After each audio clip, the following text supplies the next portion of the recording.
কাঁচরাপাড়ার একজন ভদ্র মহিলা।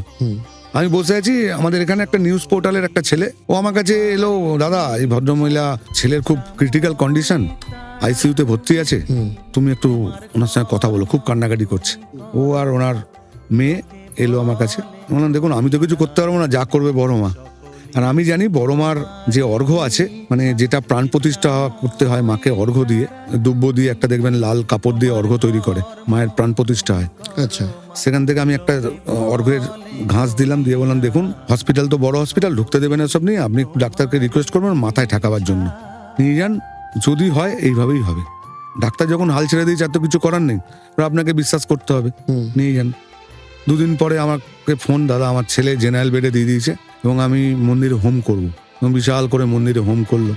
পঙ্কে বদ্ধ কর